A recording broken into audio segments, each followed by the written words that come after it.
Good morning, my dear students. Today IDP sir again with a new video regarding the pollination. Topic क्या होगा आज का? Pollination. आइए pollination पर बात करने से पहले हम लोग बात करते हैं एक टिपिकल फ्लावर के स्ट्रक्चर को. हालांकि इससे पिछले वीडियो में हमने बात किया था, इसी पर था वो, इससे पीछे का वीडियो इसी पर बेस्ड था, टिपिकल फ्लावर का structure.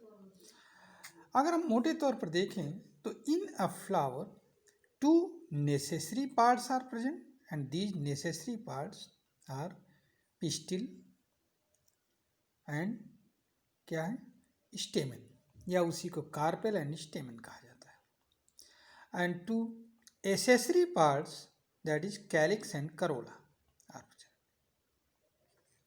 The two necessary parts take part in reproduction या इन पॉलिनेशन एंड फर्टिलाइजेशन. ठीक है. अब इस पर हम लोग एक सबसे पहले तो हम ये देखेंगे कि व्हाट इज पॉलिनेशन, इसको देखेंगे. उसके बाद में फर्टिलाइजेशन क्या होता है इस पर भी हम विचार करेंगे. ठीक है. पॉलन ग्रेन का स्ट्रक्चर कैसा होगा और एक मेच्योर ओव्यूल का स्ट्रक्चर कैसा होगा, इतने पॉइंट्स पर हम लोग बात करेंगे.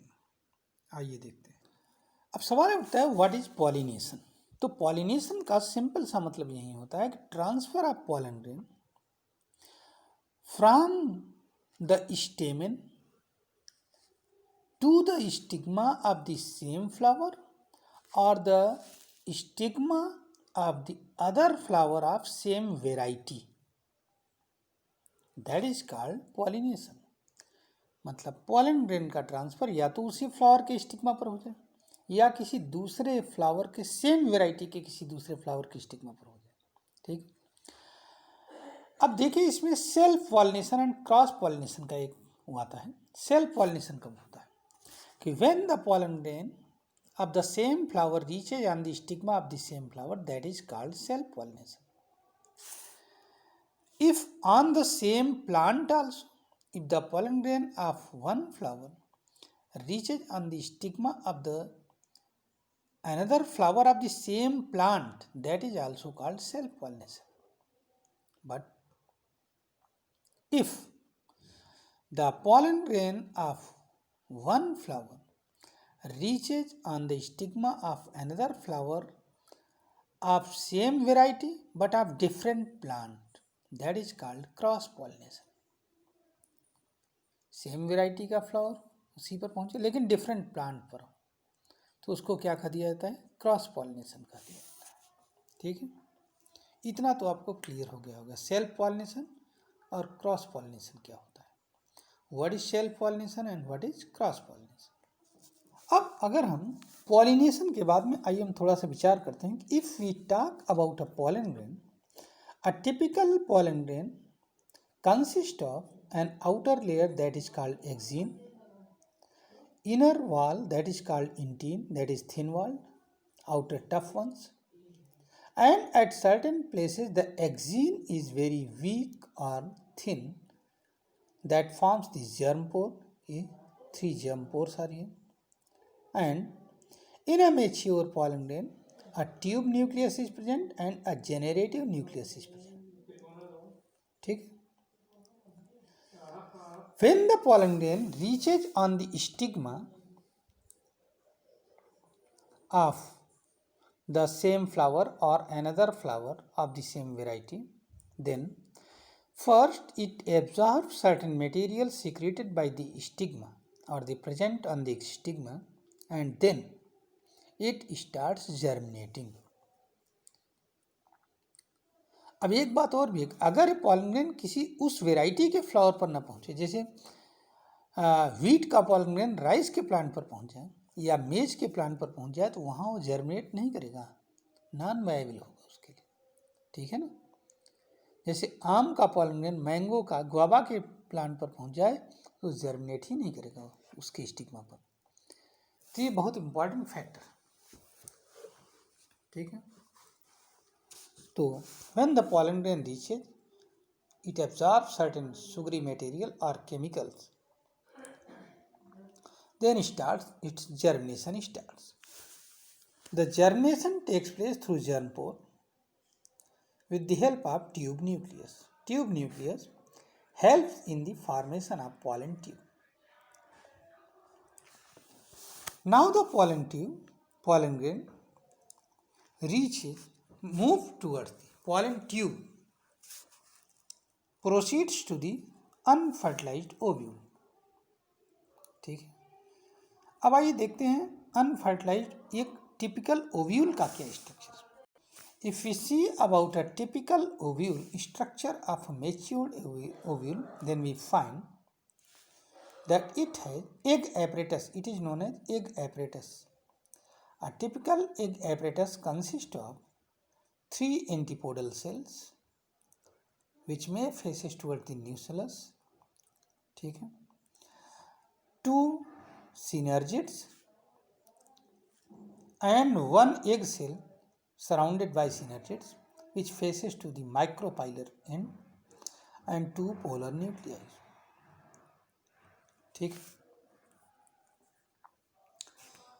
Now the pollen grain reaches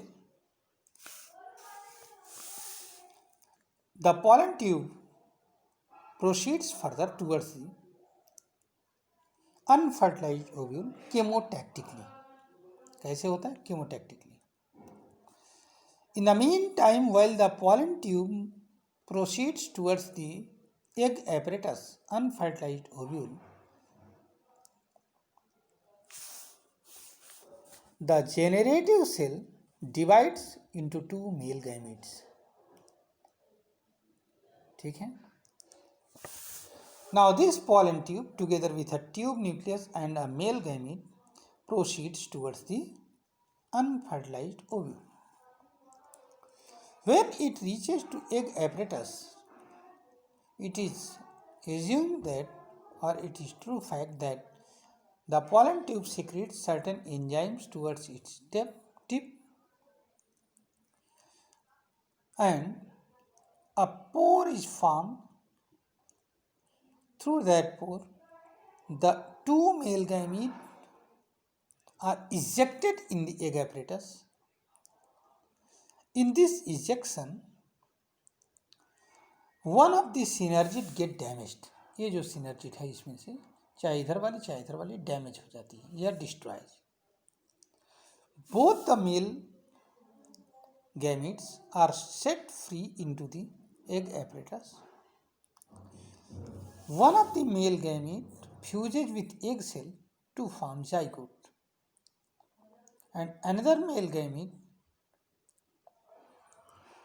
fuses with fused polar nuclei.